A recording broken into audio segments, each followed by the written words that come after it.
ഇനി അന്താരാഷ്ട്ര തലത്തിലുള്ള വാർത്തകളിലേക്ക് പോകുമ്പോൾ ബുഡാപെസ്റ്റിൽ വെച്ച് നടക്കാനിരുന്ന അമേരിക്കൻ പ്രസിഡന്റ് ഡൊണാൾഡ് ട്രംപും റഷ്യൻ പ്രസിഡന്റ് വ്ളാഡിമിർ പുടിനുമായുള്ള കൂടിക്കാഴ്ച ഉടൻ ഇല്ല. ഇപ്പോൾ ഒരു ചർച്ച ആവശ്യമില്ല എന്നാണ് വൈറ്റ് ഹൗസ് വൃത്തങ്ങൾ വിശദമാക്കുന്നത്. പുടിനുമായി പാഴായ കൂടിക്കാഴ്ചയ്ക്ക് താൻ ആഗ്രഹിക്കുന്നില്ല എന്നാണ് ട്രംപ് മാധ്യമങ്ങളോട് പ്രതികരിച്ചത്. അതേസമയം ചർച്ച നീട്ടിയതിന്റെ കാരണം America വ്യക്തമാക്കിയിട്ടുമില്ല.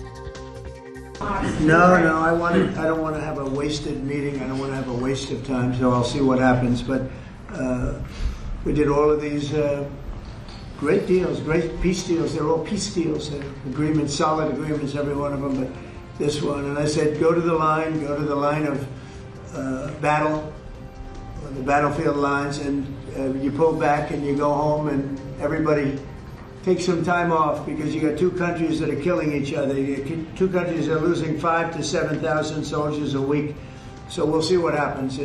We haven't made a determination. I didn't say anything. I didn't say it would, and you never know what's going to happen. But a lot of things are happening on that front, on the war front with Ukraine and Russia.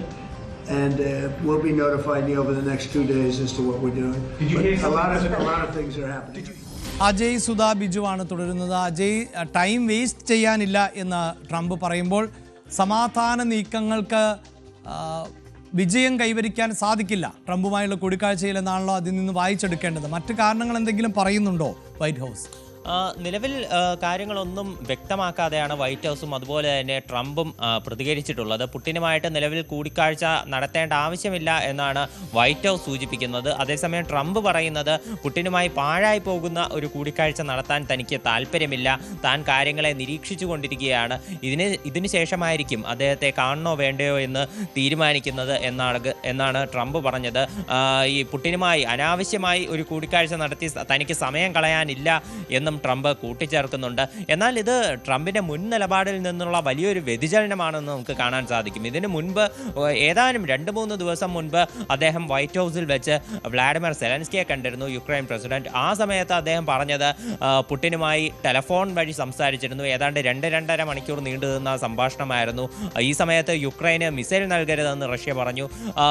ഇതിനെ തുടർന്ന് Trump അതേ നിലപാട് തന്നെ യുക്രൈനോട് സ്വീകരിക്കുന്നത് കാണാൻ സാധിച്ചു. യുക്രൈന് missile ഇരിക്കുന്ന ഉൾപ്പെടെയുള്ള നടപടിക്രമങ്ങളിലേക്ക് ട്രംപ് കടന്നു. അതിനുശേഷം നടത്തിയ വാർത്താ സമ്മേളനത്തിലും അദ്ദേഹം പറഞ്ഞത് പുടിനെ ഉടൻ തന്നെ ബൂഡാപെസ്റ്റിൽ വെച്ച് കാണും, അതിനുശേഷം മറ്റ് സമാധാന ചർച്ചകൾ അതിൽ പുരോഗതി ഉണ്ടാകും എന്നുൾപ്പെടെ ട്രംപ് പറഞ്ഞിരുന്നു. ഈ യുക്രൈന് മിസൈൽ നൽകാതിരുന്നത് തന്നെ ഈ പുടിനുമായി ഒരു ഊഷ്മളമായിട്ടുള്ള കൂടിക്കാഴ്ചയും ചർച്ചയും നടക്കാൻ വേണ്ടിയിട്ടാണ്. എന്നാൽ എന്തൊക്കെ ചെയ്തിട്ടും ഈ പുടിനുമായിട്ടുള്ള കൂടിക്കാഴ്ച ബൂഡാപെസ്റ്റിൽ വെച്ച് നടക്കാനിരുന്നത് അത് മുടങ്ങുകയാണ് ചെയ്തത്.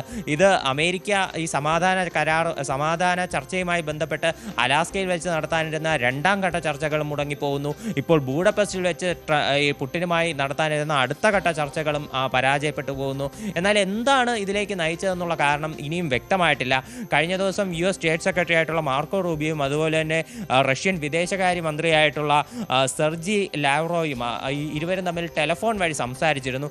അതിനുശേഷമാണ് തിടുക്കത്തിൽ ഇത്തരത്തിൽ ഈ കൂടിക്കാഴ്ച ആവശ്യമില്ല എന്നൊരു നിലപാടിലേക്ക് US എത്തിയത്. ഇതിൻ്റെ 2 സാധ്യതകൾ പറയുന്നുണ്ട്. ഒന്ന്, ഈ ട്രംപ് ആദ്യം നിലപാടെടുത്തത് ഈ റഷ്യ യുക്രൈൻ യുദ്ധം അത് നിലവിൽ ഏത് നിയന്ത്രണ രേഖയിലാണോ നിൽക്കുന്നത് അവിടെ വെച്ച് തന്നെ ഇരു രാജ്യങ്ങളും പിരിഞ്ഞു പോകണമെന്ന് ട്രംപ് പറഞ്ഞിരുന്നു. ഇതിലൂടെ യുക്രൈന് ഒരുപാട് അവരുടെ പ്രദേശങ്ങൾ ഒക്കെ നഷ്ടമാകാൻ സാധ്യതയുണ്ട്. അപ്പോൾ ഇതിനെതിരെ യുക്രൈൻ ആദ്യം തന്നെ നിലപാടെടുത്തിരുന്നു. അതുപോലെ തന്നെ പല യൂറോപ്യൻ രാജ്യങ്ങളും ട്രംപിനോട് ഇത്തരത്തിൽ ചെയ്യരുത് എന്ന് ആവശ്യപ്പെട്ടതാണ് വിവരം.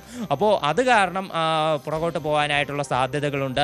അതുപോലെ തന്നെ റഷ്യയുടെ നിലപാട്, റഷ്യ വിട്ടുകൊടുക്കാൻ തയ്യാറല്ലാതെ ഒരു കടുത്ത നിലപാട് സ്വീകരിക്കുന്നതാണ് ഇത്തരത്തിൽ ചർച്ച പരാജയപ്പെട്ടു പോകാനുള്ള മറ്റൊരു കാരണമായി പറയുന്നത്. ഇത്തരത്തിൽ പല ഒരു ഊഹാപോഹങ്ങളുണ്ട്, എന്നാൽ കാരണം ഇതുവരെയും വ്യക്തമായിട്ടില്ല. അഭിലാഷ്, യെസ്, എന്തായാലും കാരണം വ്യക്തമാക്കുന്നില്ല എങ്കിൽ പോലും ട്രംപ് ഇപ്പോൾ നിലവിൽ കൂടിക്കാഴ്ചയ്ക്ക് ഒരുക്കമല്ല, ചർച്ചകൾ നടക്കേണ്ടതില്ല എന്ന നിലപാട് സ്വീകരിക്കുന്നുണ്ട്. മാത്രമല്ല, റഷ്യയുമായുള്ള ഇന്ത്യയുടെ സഹകരണം ഏറെ ചൊടിപ്പിക്കുന്ന ഒന്നാണ്.